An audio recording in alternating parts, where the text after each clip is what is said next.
Audio Jungle.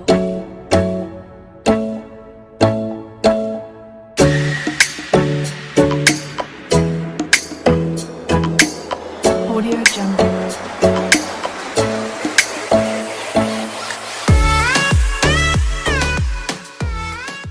What is up guys, it's Dino here and today I'm back at it with another video.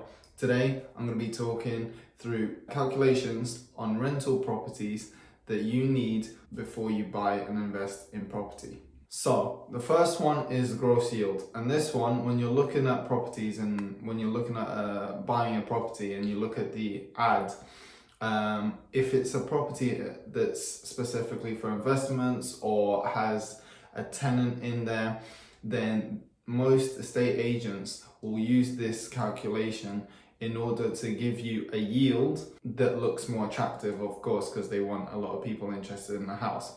Now, this yield isn't going to be the most accurate, and I'll explain why. The reason why it's not going to be the most accurate is because it's the gross yield.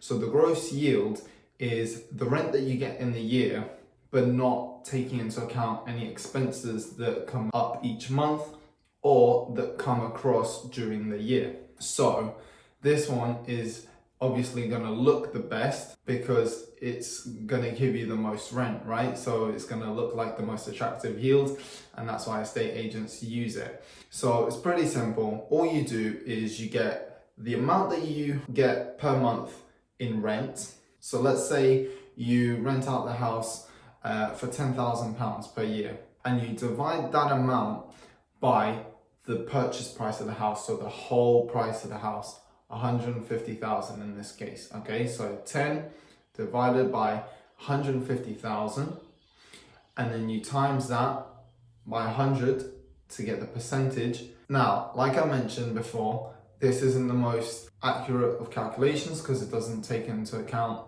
the expenses that you're going to have every month and throughout the year. Unless you're buying the house in cash, it doesn't take into account how much money is actually yours that you've invested, okay? Because remember, if you're only using a deposit, like I said, unless you're buying cash, most or a big portion of the rest of the money is going to come from the bank, which isn't money that you've invested technically, not yet. So in that case, the money that you've invested will then calculate your return on investment. That's your ROI. That's further down in the video. Now, the second calculation is the net yield. Now, the net yield takes into account how much you're actually going to be spending expenses-wise, mortgage, insurances, any vacancies, any maintenance and repairs throughout each month and throughout the course of the year. So again, your gross income is 10,000 for the year. Let's say your expenses are 7,500 for the year. So you've only made 2,500, just shy of 250 each month. 2,500 for the year. Now you divide that by the purchase price, 150,000, okay? And that's gonna give you 1.6%. 1.6% is not as attractive as 6.6%, right? So estate agents don't tend to include this calculation in their advertisement because it's gonna put a lot of people off in terms of investing into that property. So this one is a little bit more accurate than the last one, but again, it's still not as accurate as we'd like, because unless you're buying the house in cash, you're not going to be putting in £150,000 of your own money. You're going to be putting in maybe 25, 30,000, maybe even 40,000, and then the rest is going to come from the bank. Okay, so let's go on to the next calculation, which is the return on investment. So what money am I getting, what profit, what percentage am I getting from the money that I invested? That's called the ROI, or return on investment. So in this calculation, you're going to take the gross income, the 10,000, minus your expenses, 7,500, which is going to give you 2,500 net income for the year. Okay, now you divide that by 37,500, which in this case is the figure that we're using for the investment. So in your case, you might be spending a little bit more or a little bit less, depending on solicitors' fees, depending on stamp duty if you're paying, depending on how big your deposit is, and depending on if you're going to be fixing up the property before you rent it out. So all those count into your return on investment calculation, because that's how much you're putting up initially out of your own money. Okay, so in this case it's 37,500. Now 2.5 divided by 37.5 times by 100 is actually 6.6%. So in this calculation, it actually equals the same as your gross yield, the first calculation that we done.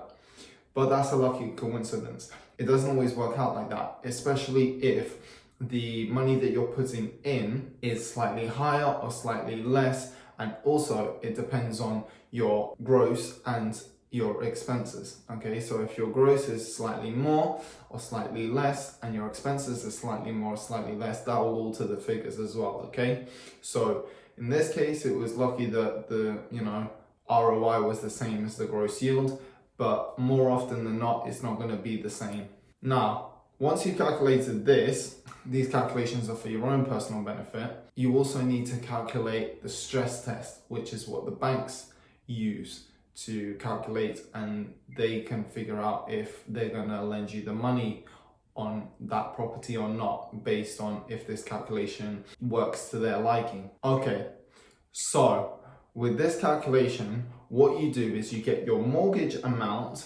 So in this one, it's £112,500 because of how much money you're putting up front, times that by 5.5%. Once you've times it by 5.5%, you divide it by 12, and then that number you multiply by 125%. Now that's going to give you your stress test mortgage amount per month. So that answer that you get on your calculator, or if you're writing it down, is going to be how much money you are going to have to pay in mortgage alone per month. Now, with that number into the expenses part of your equation, you go back to your ROI calculation, okay?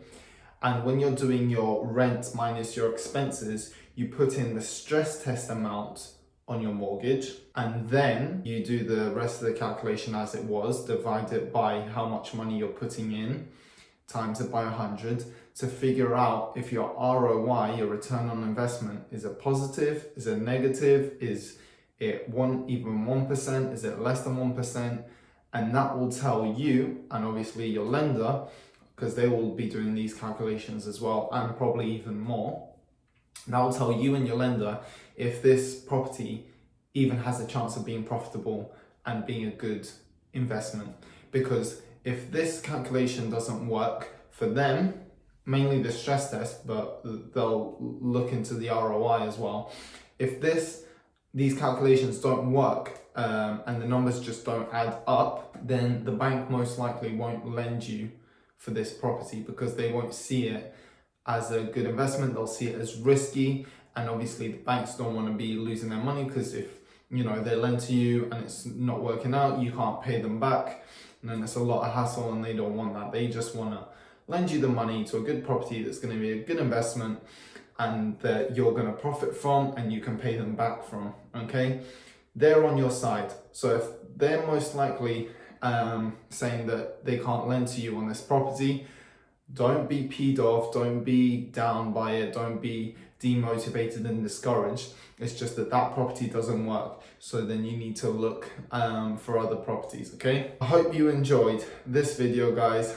I hope it was super informative for you and you got a lot of value from it. If you did, smash that like button and the subscribe button if you're not subscribed already, and I will catch you in the next video.